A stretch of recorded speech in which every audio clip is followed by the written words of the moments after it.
Assalamualaikum warahmatullahi wabarakatuh. Perkenalkan, nama saya Andri Prasetya.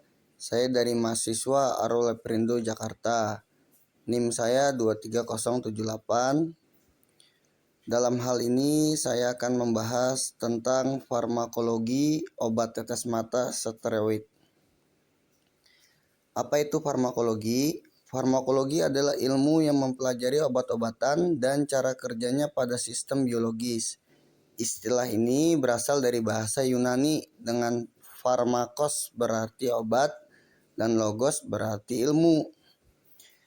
Cabang-cabang ilmu farmakologi meliputi farmakokinetik, mempelajari absorpsi, distribusi, metabolisme, dan ekskresi obat.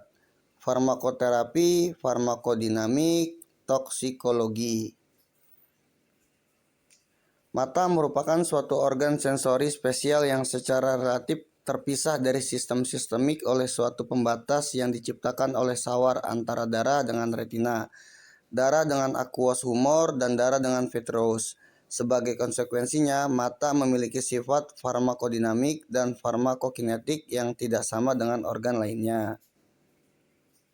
Mata merupakan suatu organ sensori spesial yang secara relatif terpisah dari sistem sistemik oleh suatu pembatas yang diciptakan oleh sawar antara darah dengan retina, darah dengan aqueous humor, dan darah dengan vitreous. Sebagai konsekuensinya, mata memiliki sifat farmakodinamik dan farmakokinetik yang tidak sama dengan organ lainnya. Pada makalah ini akan dibahas mengenai farmakologi dasar hingga farmakologi klinis dari kortikosteroid yang digunakan pada mata. Mayoritas obat-obatan untuk mata diformulasikan untuk dijadikan sediaan obat topikal, injeksi subkonjungtiva, subtenon, dan retobulbar. Semakin lama durasi kontak obat dengan mata, maka akan meningkatkan absorpsi obat. Jumlah dan kecepatan substansi yang diabsorpsi setelah penetesan obat dipengaruhi oleh durasi obat pada cul-de-sac dan air mata. Jumlah dan kecepatan substansi yang diabsorpsi setelah penetesan obat dipengaruhi oleh durasi obat Sudelsac dan air mata. Pemberian obat secara topikal dapat diberikan dalam 3 bentuk formula, yaitu dalam bentuk larutan, di mana substansi obat dilarutkan secara menyeluruh dan memiliki kelebihan berupa penggunaannya yang mudah dan efek sampingnya yang minimal. Kekurangannya adalah waktu kontak dengan permukaan mata yang singkat, sehingga absorpsi kurang baik dan biofabilitas yang terbatas. Sedangkan pada formulasi suspensi, substansi aktif berbentuk partikulat halus yang tersuspensi dalam larutan yang tersaturasi. Formula ini menyebabkan waktu kontak obat yang lebih lama dengan nilai biofabilitas yang lebih tinggi. Obat untuk mata memiliki akses langsung ke daerah yang diharapkan dan dapat mengurangi paparan dan efek samping sistemik. Oleh karena itu, obat yang diberikan secara sistemik umumnya tidak digunakan untuk mata. Obat-obatan topikal dapat memiliki efek sistemik apabila diabsorpsi oleh mukosa hidung dan memiliki efek yang terlokalisir apabila diabsorpsi oleh kornea atau konjungtiva. Distribusi obat di mata bergantung kepada kemampuan substansi obat untuk berkaitan dengan jaringan. Jika afinitas berikatannya tinggi, maka eliminasi obat dari mata akan diperlambat. Obat yang diberikan secara topikal umumnya tidak akan mencapai dosis terapi yang cukup ketika mencapai segmen posterior mata, kecuali diabsorpsi melalui kornea dan menuju sirkulasi sistemik, kemudian didistribusikan ulang ke retina atau koroid. Lokalisasi dari enzim-enzim ini dalam satu jaringan merupakan hal penting karena produk hasil oksidasi dan reduksi dari reaksi. Proses konjugasi dalam reaksi fase 2 dilaksanakan dengan bantuan enzim detoksifikasi. Obat dapat berpenetrasi melewati kornea yang terdiri atas lapisan hidrofobik dan hidrofilik. Lipofilik larutan dalam lemak, sedangkan garam seperti natrium fosfat menjadi lebih hidrofilik, artinya larut dalam air. Farmakodinamik merupakan suatu ilmu mengenai efek biokimia dan fisiologis dari suatu obat beserta mekanisme kerjanya, sehingga dapat menjadi dasar pemberian rasional terapi dari suatu obat. Farmakodinamik juga mencakup proses-proses yang terjadi dalam sel setelah substansi aktif dari obat berikatan dengan reseptor di jaringan. Inflamasi pada mata dapat diobati dengan obat yang diberikan secara topikal, injeksi lokal, implantasi okular, ataupun sistemik.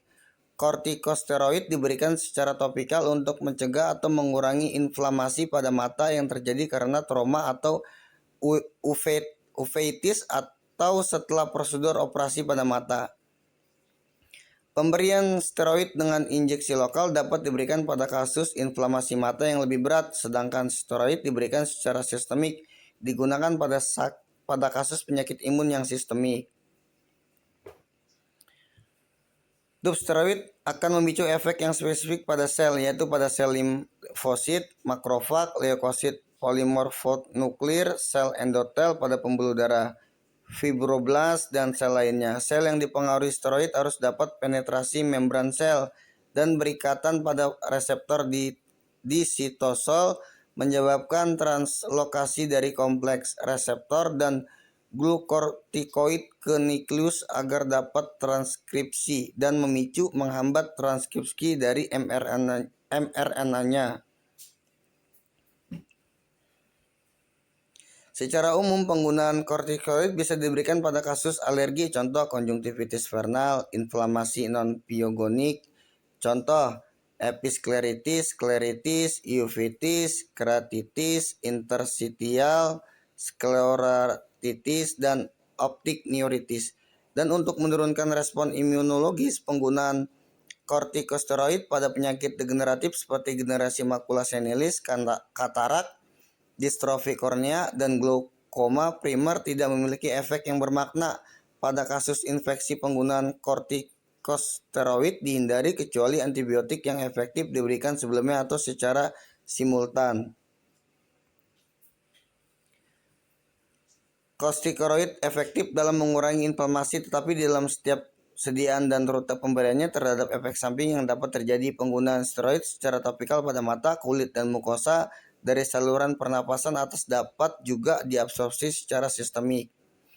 Insidensi terjadi efek samping akan meningkat seiring dengan durasi waktu penggunaan yang lama dan dosis tinggi. Meskipun penggunaan dengan durasi singkat dengan dosis tinggi memiliki efek samping yang lebih sedikit dibandingkan dengan penggunaan durasi lama dengan dosis rendah. Komplikasi mata dapat terjadi baik dari steroid yang diberikan secara sistemik atau lokal. Baik steroid topikal maupun sistemik dapat memperlambat penyembuhan kornea. Efek terhadap sintesis kolagen dan fibroblast diperkirakan sebagai mekanisme utama yang memperlambat penyembuhan kornea. Penggunaan steroid harus diberikan dengan hati-hati pada pasien diabetes mellitus, kasus infeksi, gagal ginjal kronik, gagal jantung kongestif, dan hipertensi. Penggunaan steroid topikal harus diberikan dengan pengawasan dan hanya jika diperlukan pada pasien glaukoma. Pasien yang sedang dalam pengobatan dengan steroid harus diperiksa secara periodik untuk melihat keadaan kornea, lensa, dan tekanan intraokular. Sekian pemaparan presentasi saya mengenai farmakologis tentang obat tetes penggunaan steroid. Jika ada kekurangan, kesalahan tentunya akan banyak di sini. Saya mengucapkan mohon maaf. Sekali lagi, terima kasih. Wassalamualaikum warahmatullahi wabarakatuh.